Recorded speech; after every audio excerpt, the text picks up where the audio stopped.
Hi, welcome to Soul Stream Media. I'm Stacy St. Clair, your host today. I'm excited to have Candice Claire returning to tell us more about Ayurvedic lifestyle. And specifically, today she's going to talk to us more about the cleanse and the importance of it. And just let me remind you who Candice Claire is. Thank you so much for joining us. She is a Chopra centered certified meditation and Ayurvedic lifestyle instructor, certified aromatherapist, yoga health coach, creator of Body Bliss, which is an online course teaching Ayurvedic lifestyle practices. And you can see her links below to reach out to her. And Candice is also a a board certified natural health and wellness coach. Thank you so much for coming back to tell us more about the Ayurvedic lifestyle and specifically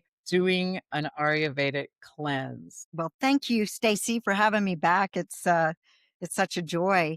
Um, there were so many different ways that we could talk about things, but I do in the overarching kind of foundation of my work, when people come for all different things, Ayurveda is really clear that if we have stagnation in anywhere in our digestion, then that's going to actually cause symptoms. And so often people want to just, go for the symptom, but this is why, and I personally have learned this myself, how important it is to work with opening your drainage pathways. And we can talk about the main ones, and then fold in detox. And that's a word that turns people off, understandably. And you don't want to think about it like, oh, you're just full of toxic waste, but detox is really more about turning inward to your body and making sure that your organs can function properly. So Ayurveda would say, that our organs, our endocrine organs and all that are like the guardians of our health.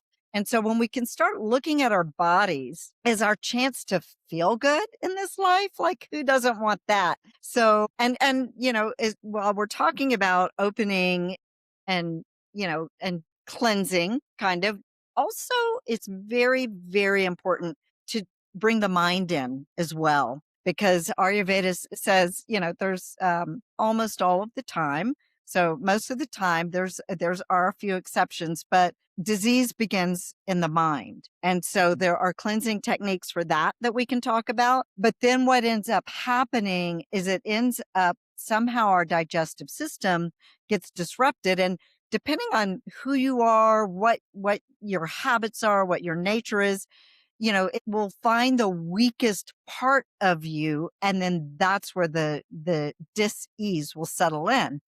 So that is why at least twice a year. Okay. So at least twice a year when the seasons are changing, Ayurveda does recommend doing like a pause, a reset, you could call it, or a type of cleanse. And the reason being is no matter if you're having symptoms or not, everybody really needs to do that, because it's a time that nature is unstable, I guess. Like, where I live right now, we're all in a little bit different clients, but no matter where you are, you do have some seasonal change. And that usually, either it's more windy where I am. So winter going into spring, it can be like the mud season. So Ayurveda often calls this time of year, if you're listening when we're doing this, which is springtime, as a heavy, like we need to move out the heaviness. So we always look to nature and it's like, yeah, things are melting and it's just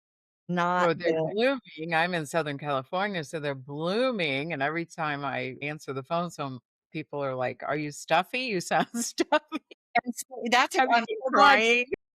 I'm glad you brought that up, Stacy, because the whole purpose, like Ayurveda even says this, like I think you and we were chatting before the call and it's like, well, what do people come for? Well, allergies are a biggie, and so Ayurveda says, if you take this time and actually allow your system to sort of cleanse and reset, then, your allergies either won't be as bad or you won't experience them. There's always opportunities if one needs, like, me and many times having to go deeper. But as a general rule of thumb, everybody benefits from it's called ritucharya in Ayurveda. It's like a seasonal rhythm. We need to see nature and like, where you are, it's already blooming. So it's change, right? It's change from before. So we need to allow our bodies to do that. And so if we want to kind of hone in a bit on digestion, what do you look for? Like what are the kinds of things that might be clues to you that your body could use support? Fatigue, not having great energy, not sleeping well, as is seasonal allergies, digestive discomfort. So that could be anywhere from like a hot thing going on in your body with more like a acid reflux to constipation to diarrhea to discomfort. With women, menstrual pain, because pain in Ayurveda always means there's stagnation. And so rather than running and doing drastic things, Ayurveda would pull you back and say, where are you feeling the imbalance, and what energetics are going on with that imbalance, right? So if it's more of a real stagnation, then that could look like, well, definitely like fatigue. And what that says to me, I will say this disclaimer, I'm not a medical doctor. I am trained by, wisdom teachers. So, always do what's right for you. But for me, what I've really honed in on as a start in the digestive system is the liver, because so we've got Ayurveda, which is over 5,000 years of wisdom that's been handed down and still tried and true. It's like, it's stuck for a And you reason. told us one of the basic things for the liver is to be in bed asleep by 10 p.m. So that is that one of the first things that detoxes during our sleeping at night and the Yeah, circadian rhythm. you're exactly right. Because as human beings, like we can do whatever we want, but our bodies are wired. We are diurnal beings. And therefore, even though someone might think of themselves as a night owl, you're really doing a disservice to your body because, an owl is nocturnal and should be awake, but our livers need us to be in that deep rest so it can do the deeper cleansing. So we do want to be asleep during that magic time for the liver, which is approximately like between 10 p.m. to 2 a.m. And so that is another point that I That's like. like wherever you are on the planet. Whatever your time zone is, it's Yes, 10 PM. because and the whole reason is because, the circadian rhythm. So if you're in a different part of the world, you're gonna have daylight at a different time than, say, we are.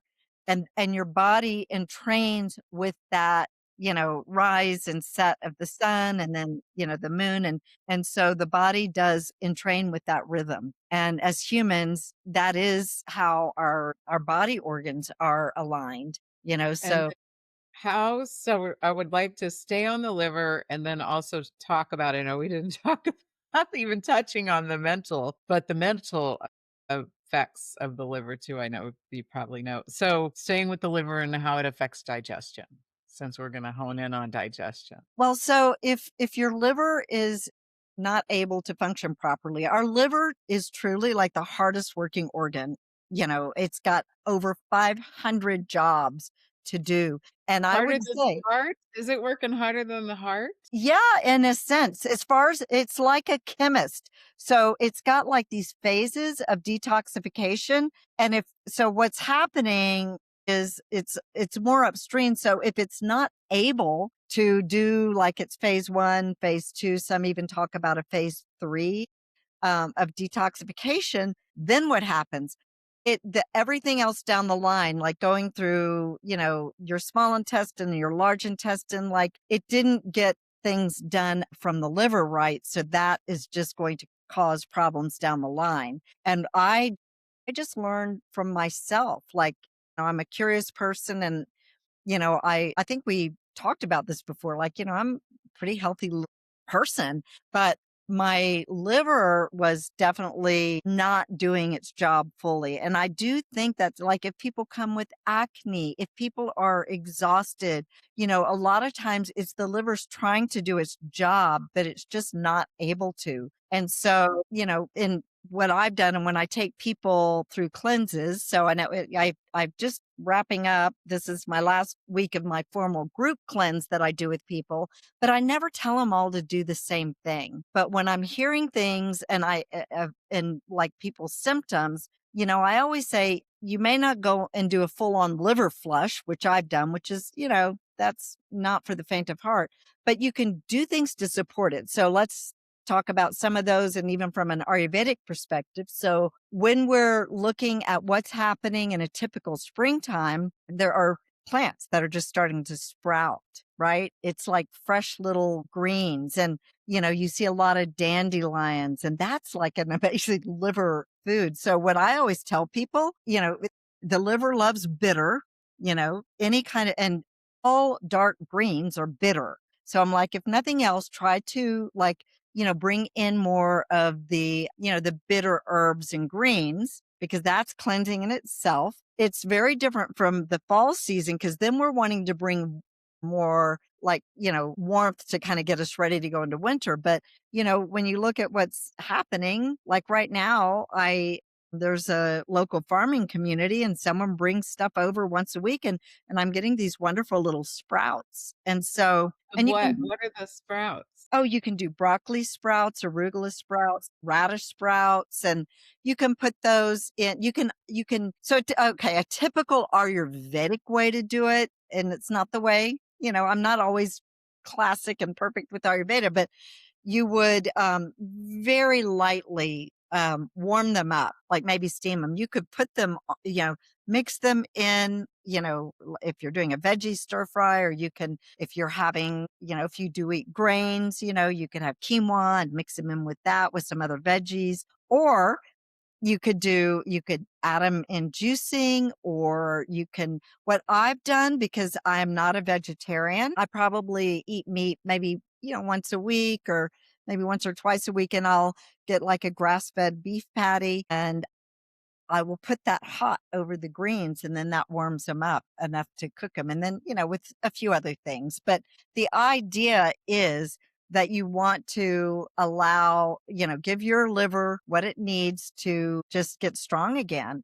And there's herbs and things that can help as well, depending on how strong one wants to go. But like burdock root, dandelion root, we were just, and all parts of the dandelion are actually good for us, for the liver, for the urinary tract. And you just want to make sure they're nowhere sprayed, because they really take that in their roots, and you're wanting to eat the roots or make tea. Organic, clean Yeah. dandelion. But the idea too is just another good check for people, because I've done everything wrong and I've done things right. And so sometimes if you go cleansing too hard, so some deeper cleanses would be like parasite cleansing, or, cleansing from, fungal overgrowth. And all that is really happening is that your microbiome is not really strong enough to take care of those things itself. So what you really want to look at is that you're strengthening yourself, so that you're not, having the extra weight gain or things like that when you're kind of doing things right. Tell us, for the viewers that like myself and myself, but tell us what the microbiome is. So What does that encompass? that is, they say now that there's more of that than there actually is us. It is the bacteria that lives throughout not just our gut, but throughout our body. Like we have microbiomes on our skin, in our eyes, in our mouth, but we're kind of, Microbiome is a word meaning bacteria, is that yeah, correct? the bacteria that you actually really need to be balanced. But we are in such a world that we're not eating real food. Processed food's going to kill that. We're over doing too many pharmaceuticals that will kill it, and that will also really clog up the liver.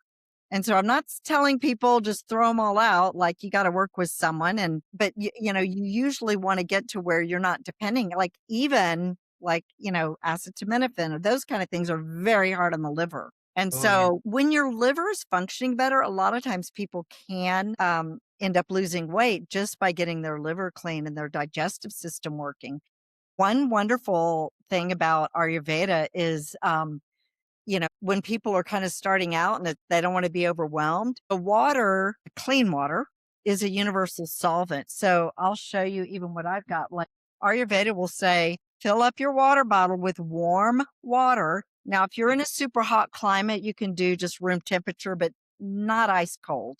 And you want to sip that throughout the day. You don't want to just gulp it all down because then it just goes through you. But that is actually a cleansing action to be sipping warm water throughout the day. And That's what good. about lemon? You hear so much about lemon with the warm lemon water. Yeah, there's a lot of different things you can do. Lemon is also like kind of a cleansing food, right? So you can put lemon in it. You can put a pinch of sea salt in it. That can be helpful to help people hydrate. Sometimes if people are like already having like hot digestive problems, then lime is not quite as warming as the lemon. So you could do And lime. what is a hot digestive problem? That As would be example more of like like diarrhea, and the stool would have more of a yellow or green color.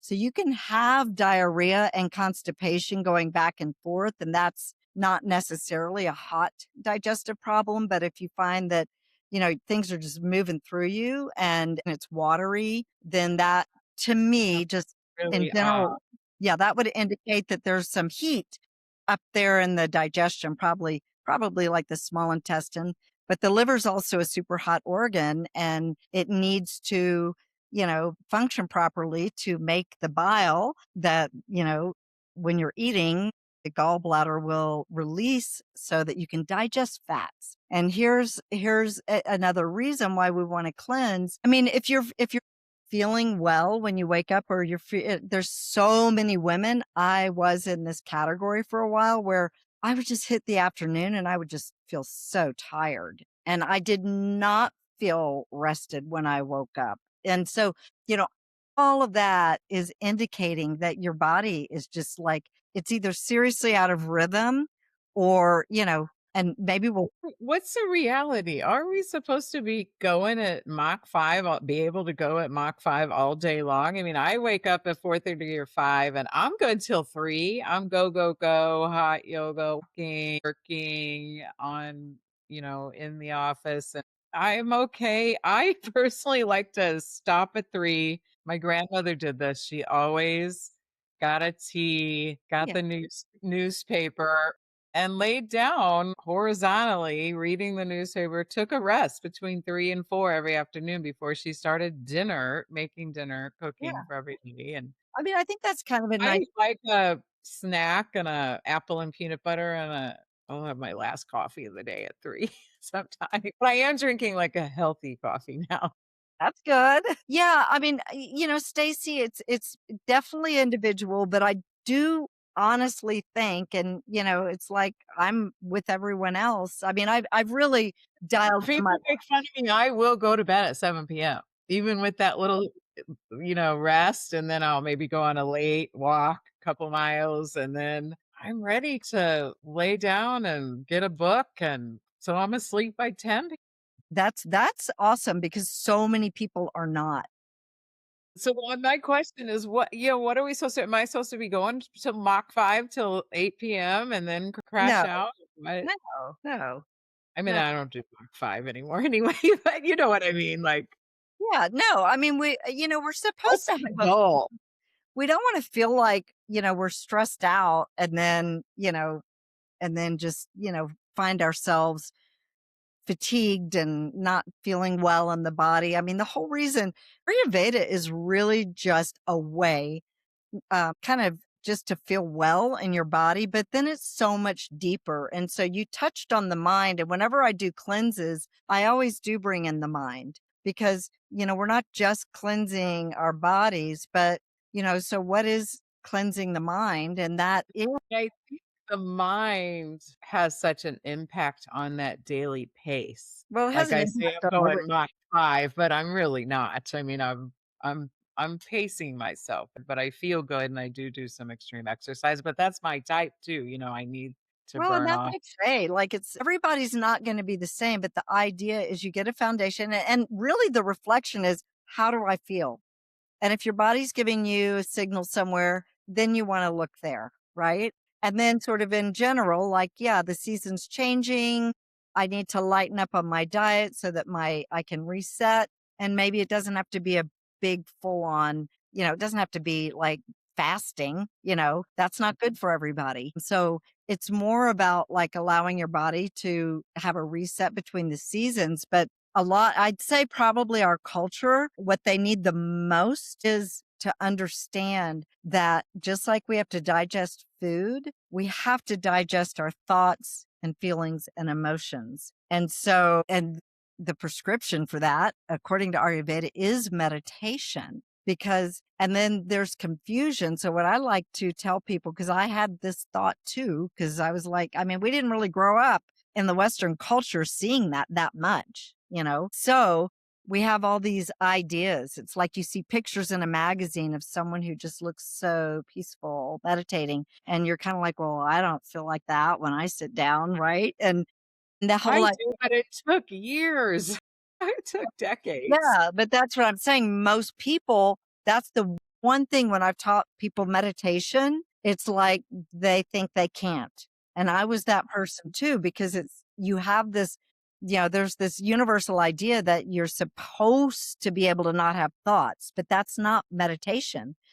Meditation is actually sitting still. And I loved this. Like if your mind is super turbulent when you're meditating, you are meditating, because what you're allowing is a digestion of your thoughts. It's like an off gassing. So you Love don't that. think, oh, it's not working, so I'm just not going to do it. No, you need it more. And that was me when I started. And so when I knew that, I was like, I wasn't beating myself up for not having those, that peaceful kind of, Love this. I've never thought of, yeah, meditation, and if our mind's spinning or we're sitting down to digest some, maybe pausing before reacting to some news, upsetting news we got, that if we take that pause and let the thoughts digest and it's totally. drain, as you say, drain. I like that word, drain.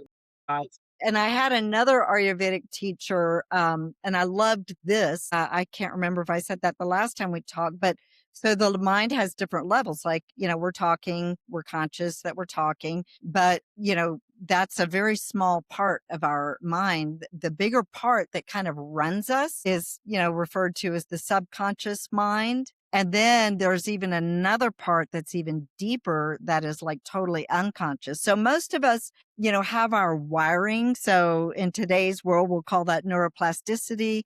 In the Vedic tradition, those were called samskaras, grooves in the mind, same thing. So and that's what they said. It's like, I can talk to you and I can think about like doing something different, but in my life, I'm not as aware of what those grooves are that are running me. And so when you are actually meditating, it's like you can carve out a new groove. So in today's language, it would be you can actually change your neuroplasticity. But here's what this guy said and this is the kind of language that I understand. He said, when you're if you're not meditating, like you're living your life, and then, stress happens. We all have, some level of stress. And he said, what happens is the mind must have a release. And he kind of like talked about like even a pressure cooker, like, it's got to release, at some point. And he said, what happens when we don't have a proper practice for our mind, like a digestion or a drainage for our mind, we'll do something. And that can be overeating, that can be over drinking, that could be porn. And he said, I also think our mind will shut down on its own, which we call dementia and Alzheimer's. I believe yeah. that And we so will get down and it's like a pressure. short. And if you're not releasing it in a healthy way, what he says is like, sure, those things work like in a minute, the other things I was talking about, but then you're worse. Okay. So when you're actually allowing yourself to sit with uncomfortable thoughts or sit with a turbulent mind, it actually is rewiring. And I'll speak personally from this, because when I started, my whole, like learning about meditation, practicing, and then teaching, it's like, this was drilled in and it was good too. Like you don't feel the effects actually in the meditation. It shows up afterwards. And so what this what that other guy was saying. He said, if you're not doing these practices, he said, what you're not dealing with in the conscious mind gets pushed down into the subconscious mind. And he said, and then you might just be choosing bad ways to release it. And then if that's not digested, when he said, you're really in trouble when it goes into the unconscious mind, he said, that's where, pathology sets in. Mm. And so, it really is looked at in Ayurveda as a very important part of your being to digest.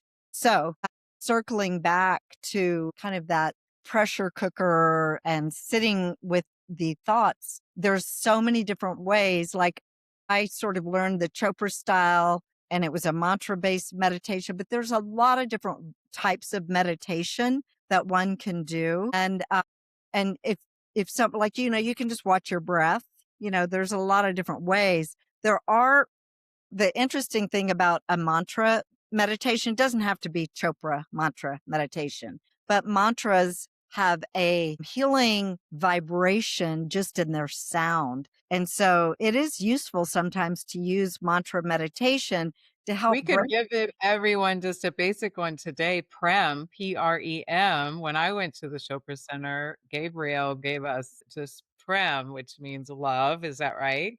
Yes. That And another super great universal one, which I actually love, is Soham. spell that for us. Sohum. So it's one of the most well-known Vedic mantras. It means I am.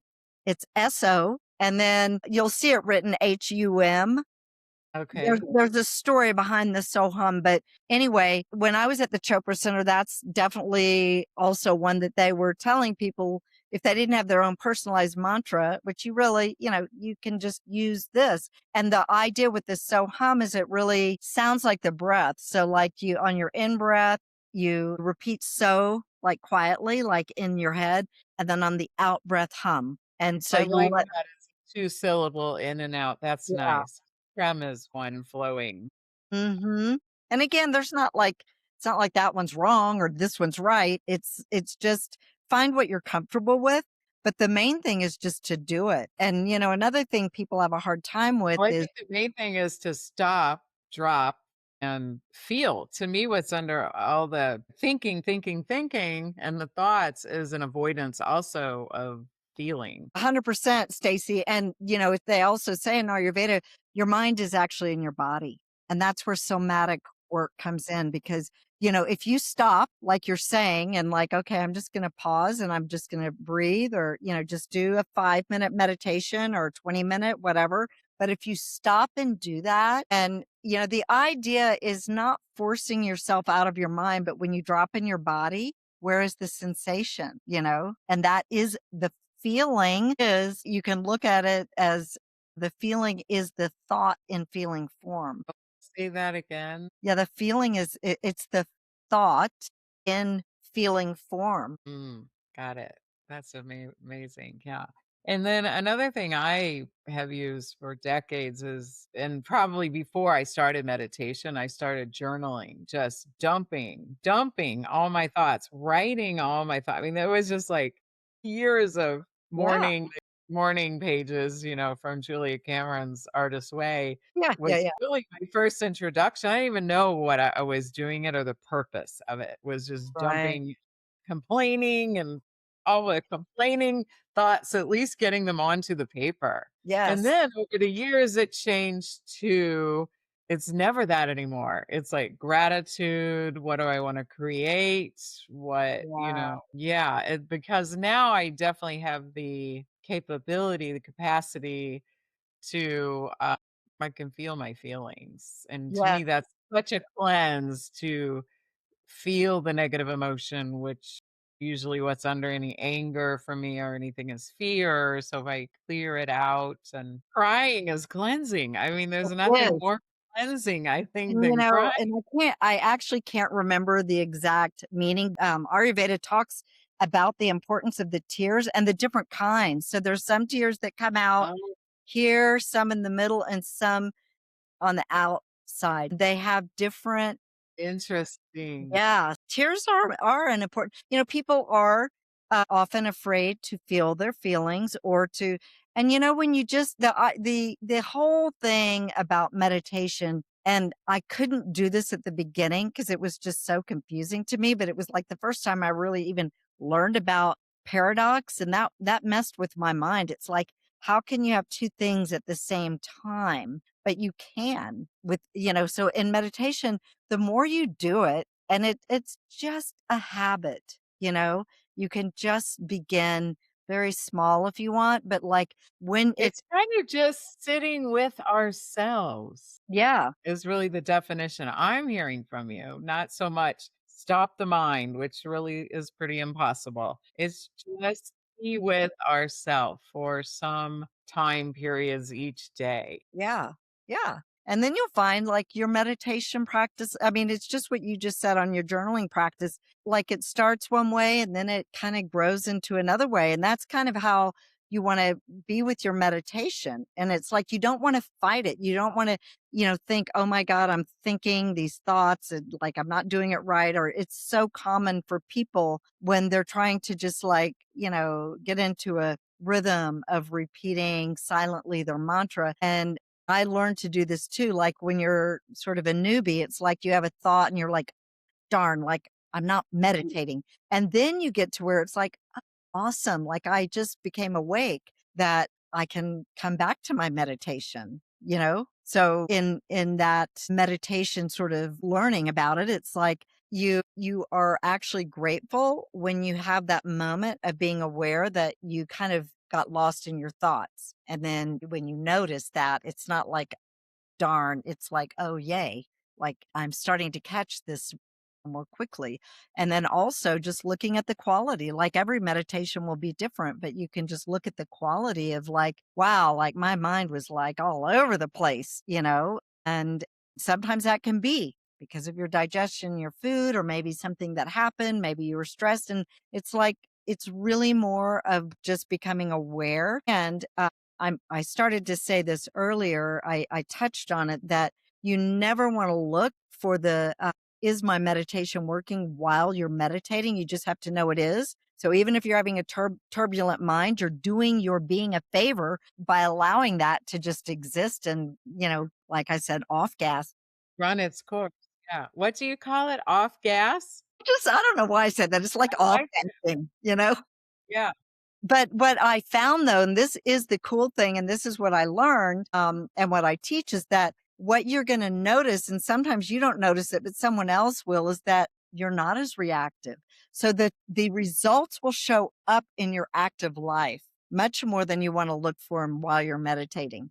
Yeah, and I think also one thing I'm looking for guidance, and often I think when people get to that level of meditation, wanting to hear, a message or something, to me, the purpose is so that we can hear the messages when we're going about. Like last night, as I was just washing my face and doing my evening ritual, I had what I would call a download of a message guidance. And I was like, oh, that's great. That's such a great idea. And that I feel like that came from the universe, not from Definitely do. my mind. And you're receptive to it. See, the thing is, like, things like that can happen, but if you've got a lot of chaos in your whole being, because the body and the mind are inseparable, then you may miss out. So you're right. Like, it's like, you don't know when you're gonna get We're missing out more often than we're receiving the yeah. amazing messages.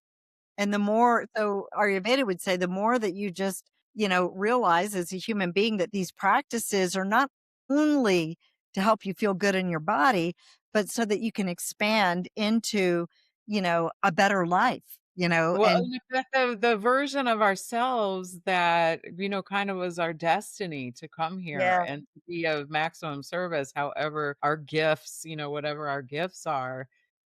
How many people really get to do that because they're in survival mode, so they miss yeah. out on this. And I do think that's sad because, even like with kids, and you understand it, it's coming from love, but instead of like telling your kids, oh, you need to go this and get into business and do that, when maybe their dharma, which is their life purpose, is to be an artist.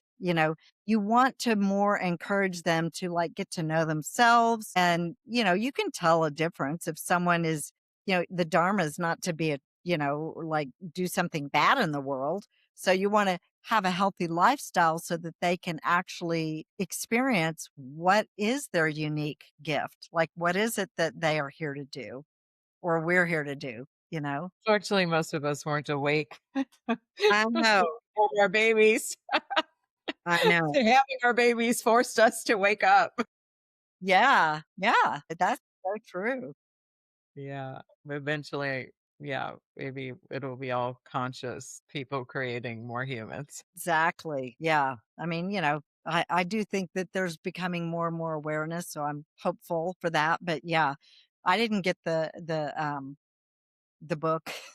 It's like you sort of learn, but then it got me into my dharma later in life, but it got me into like know you're on purpose when you really love what you do. And when not only that you love what you do, but it is helping others. So it's got to be those two things. If you're loving it and it's helping others, Yeah. you're on you're on your dharma. Yeah. And that's a good question to ask if you're confused, like not to look for the answer, but like when you sit down to meditate and you are asking for guidance and you say, who am I and what is my purpose? And then let it go. Great question. Yeah. Mhm. Yeah. That's a I digest. I did that not through Ayurveda, but Marianne Williamson has a Right. little prayer in A Return to Love. I was really struggling. I was in real estate. I wasn't struggling in real estate. I had a thriving career. Um, in my 20s, late 20s, early 30s, but I wanted something more spiritual. Yeah. That's how I was thinking of it then, but really what it was, I wanted a sense of purpose. And so she has a prayer in a chapter on work and return to love, please give my life some sense of purpose today. Use me as an instrument of your peace. Use my talents and abilities to spread love and a couple more lines and I heard one day in meditation, which I never my thoughts didn't stop for years. They never have. But I heard in the quiet of just sitting after I did some yoga poses, I was sitting, I was probably 30 years old and I had been saying that prayer for a year. And I heard the words publish a holistic healthcare magazine. And I opened my eyes. I was like, oh my God, I would be so good at that. I believe that was my first thought Yeah. because I'd been saying that prayer and asking for a sense of purpose. 100%. And because, I think if I hadn't been doing that little prayer practice, I would have been like, "Well, how the heck? I've never heard the word publish or holistic for It that matter." Yeah, it's like too it's too out there. And so I really do feel like we should be, encouraging kids to really, do some practices and like, what are you and just even to ask that in conversation, like, I wonder, what are you here for? What do you love Yeah. doing? Rather than Well, you we do say, "What do you wanna be when you grow up?" My yeah. 5-year-old asked me, we're riding in the car, he's in the back seat, and he's like, "Mommy, what" I was a real estate agent. He said, "Mommy, what do you wanna be when you grow up?" Oh, that's cute. That I is think cute. I am, but And do yeah. that. Yeah. But then when they get older, I see it so much that people, it's more like you need to do this, you need to go to college and do this kind of thing. And, that's what I was encouraged to do. Go to college, get a business degree, but it really wasn't like my dharma. It's not like it was useless, but it was not my dharma. Or was it your dharma to go through everything and hit your crisis, and then we get our dharma through our healing, you know? And, I don't know actually. Like maybe I was supposed to like find out later in life what it is. So Yeah. Well, you're definitely doing it now, and you're serving so many people, and you're so gifted at thank you. this. Well, I love it. Yes, and, I have links below for everyone watching to go to your website and, sign up for a cleanse private, or when you have a group, sign up for your newsletter, and you're just an amazing, gifted coach, health coach, board certified natural health and wellness coach. It's a Thank mouthful. you. Thank you for is there anything else you wanna share? I also have started I've been doing it and people are loving it. I'm just doing a Wisdom Wednesday newsletter and I just Great, give like yeah. a little Ayurvedic wisdom or just something that could be. Yeah, I think that's what prompted me to come have you on Soulstream Media was Well, there you go. See? Yeah. Well, I love being here and thank you for having me again and great to talk to you. yes, I hope we help some of our viewers and keep tuning in to Soulstream Media. I'll keep having amazing guests like Candice. And please like, share, and subscribe and send this along to anyone you think might be interested in improving their health or their physical health, their mental health, and keep tuning in. Thanks, everyone. Thank you, Candice. Thank you, Stacy. All right. Namaste. Namaste.